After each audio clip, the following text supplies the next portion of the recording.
क्या आप उसे गरीब कहेंगे? लेकिन आज लोगों ने ढोंग बना रखा है, सुदामा को धक्का लगवाते हैं, खिचड़वाते हैं,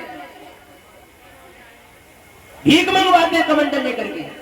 कहां है प्रमाण? मुझे दिखाएं कि सुदामा ने भीख मांगी है, या किसी द्वारपाल ने सुदामा को उंगली भी टच की हो। और ऐसे खचेड़ते बुरी तरह, जो दशा कराते इसका कोई बखान नहीं किया जा सकता। आज भगवान अपने सुदामा से बातें कह रहे हैं और हंस रहे हैं। भैया सुदामा जी और मुस्कुरा देंगे जरा। हाँ, और दुखी घड़ी कहां बीत गई।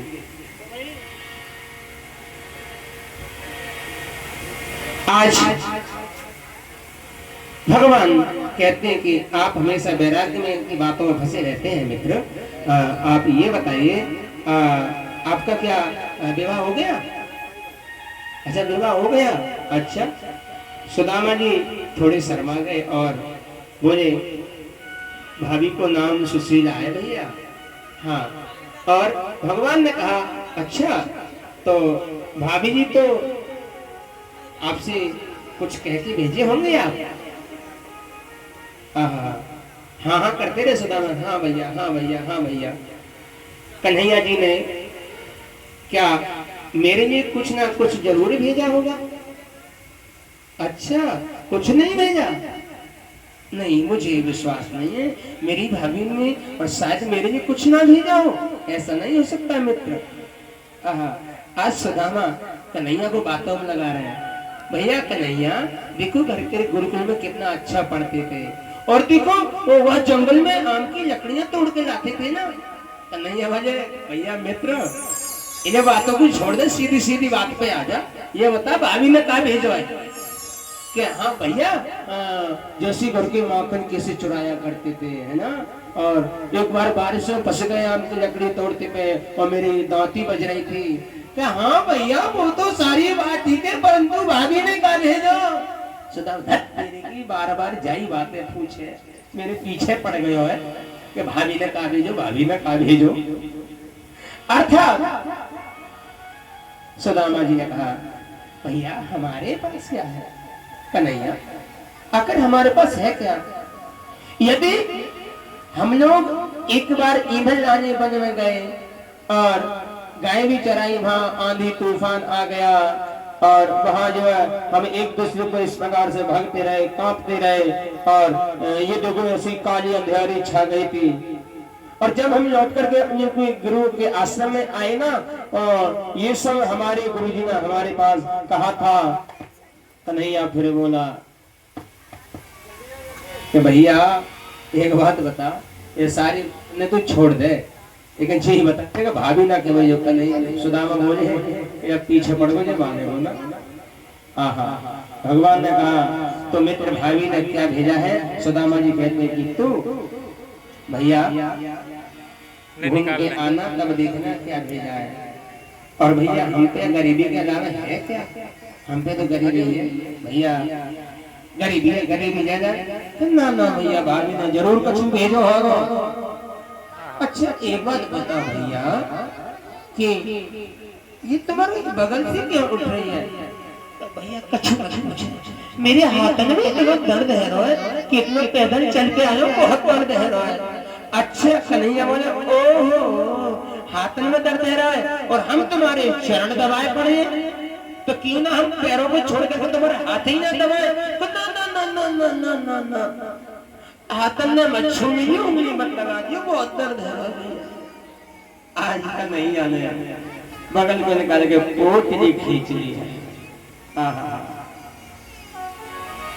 कन्हैया बोले, मित्र तुम्हारी पुरानी आदतें नहीं छूटी।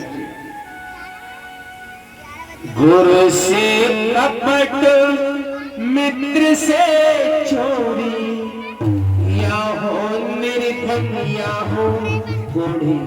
जो गुरु से कपट करता है, जो मित्र से कपट करता है, मित्र से चोरी करता है, वो या तो निर्धन बनेगा या तो कोढ़ी होगा। ये शास्त्रों का प्रमाण है। आज इस प्रकार से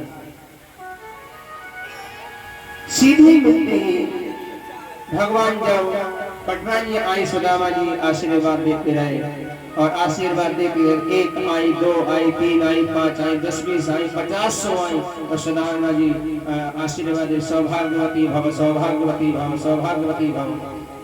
अब सुदामा जी बोले भैया एक बात बता, ये सब तुम्हारी पत्नी? हाँ भैया सब तुम्हारी हैं। काऊ के ये लो, काऊ पे 16,108। भैया एक काम कर, अगर मेरा हाथ अगर ऐसे 16,000 रानियों को मैं आशीर्वाद दूंगा तो जी बता मेरे तो हाथ बस जाए काम को है वो, मैं तो सीताराम है जाए। यासु भैया एक काम कर दे, तू इन्हें सबको हटा, तू ही आ जा, तो ही इकट्ठे आशीर्वाद दे, तू ही आ जा भैया, सबको दूर से स्पर्श करा दे, मैं हाथ जोड़ू भैया तो ही आशीर्वाद दे देंगे। आज भगवान श्री स्वयं ब्राह्मण भगवान को आशीर्वाद दे रहे हैं और लोग कहते हैं, मुझे कहना नहीं चाहिए इस मंच से, कुछ लोग कहते हैं ब्राह्मणों ने देश का नाश कर दिया। देश का नाश करने वाले ये कहने वालों को, ये ब्राह्मणों की बदौलत उनको इतने कहने के योग्य कर दिया। इसलिए स्वयं भगवान को ब्राह्मण सुदामा ने आशीर्वाद दिया और आप और हम कौन हो सकते हैं बताइए? सुदामा को साधारण जीव नहीं था, साधारण मनुष्य नहीं था। इस प्रकार से सुदामा कहते हैं, अहो ब्रह्मदेवस्य दृष्टा ब्रह्मणं माया, अधोन्यं धनं प्राप्तं माधुर्यमेव स्मरे। आज इस पार से सुदामा जी से चावल लेकर के कन्हैया ने एक मुट्ठी चावलों का पान किया। एक मुट्ठी चावलों का पान करके सुदामा ने कहा, भैया बड़ा आनंद आ रहा है, भाभी ने तो बड़ा अच्छा माल भेजा है, बड़ा आनंद, बड़ी स्वाद आ रही है। एक मुट्ठी खाने के पश्चात भगवान कन्हैया ने एक लोग का निराश किया। पुनः ये दूसरी मुट्ठी भरी है, दूसरी मुट्ठी का पान करके 2 लोगों का राजा बना दिया। इसी प्रकार से तीसरी मुट्ठी को श्री ठाकुर जी ने उठाया, तुरंत रुक्मिणी ने हाथ को पकड़ लिया। हाथ पकड़ के बोली, क्यों कन्हैया जी स्वामी दिमाग कहाँ है तुम्हारा कि क्यों क्यों? अरे जब ये बताओ, अच्छा कई संतों का यहाँ कई मत है। कई संत कहते हैं कि रुक्मिणी ने जो हाथ पकड़ा था वो इसलिए पकड़ा था कहीं सारा राज्य बांटना देना, लेकिन कई संतों का मत है कि रुक्मिणी ने इसलिए हाथ पकड़ा कि जो कच्चे चावल थे, कहीं कच्चे चावल खाते खाते आपका पेट खराब ना हो जाए, कहीं नुकसान नहीं देने, इस भाव से हाथ पकड़ा। आज रुक्मिणी ने हाथ पकड़ लिया, लेकिन ऐसा नहीं। रुक्मिणी कहने लगी, प्रभु क्या आप इन चावल का पान करके क्या आप ही सुदामा की तरह निर्धन बनना चाहते हो? आपको होश हवास नहीं है?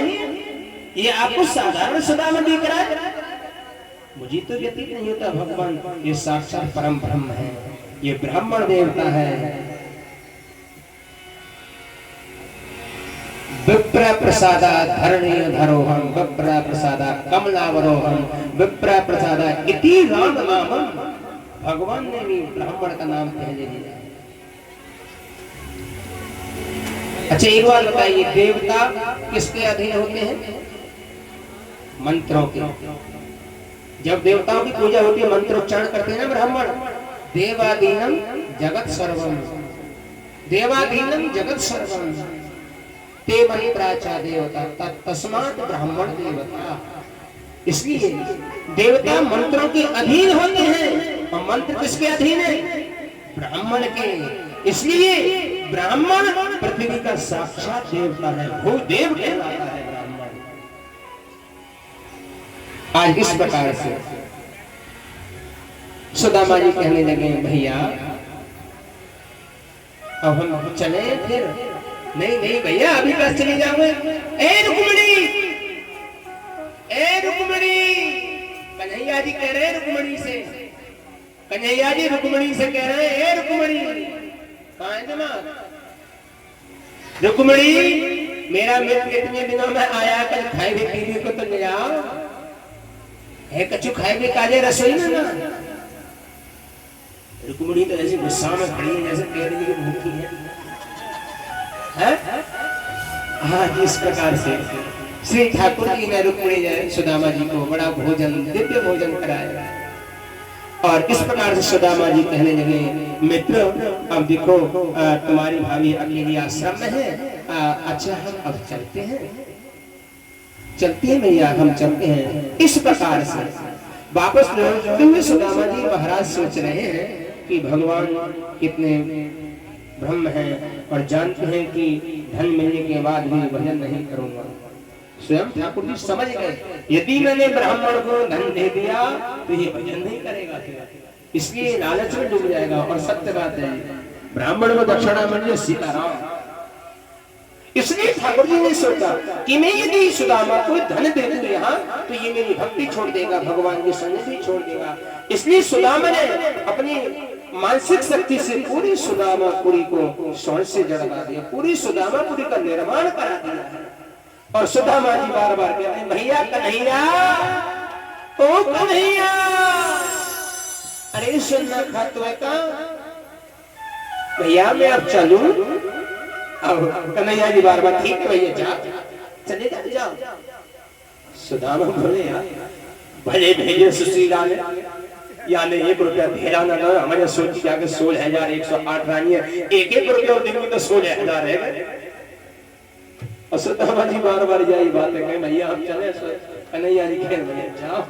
आज सुदामा जी लौट पड़े और मन में क्या कहते जा रहे हैं, या भेजे लेते गए, जो तो हमसे बड़ा नंगा नहीं करो, हमें कहलाओ राजा है, यहाँ को राज पाठ कर रहे हैं, कहा 1 रुपया ना छूटे जीते, कैसो राजा है। मैंने तो पहले कही सुशीला मत भेजे, मुझे बात इधर, मुझे पता हो कैसो है, वो कोई यहाँ भेज दियो है। आज सुदामा जी चल पड़े।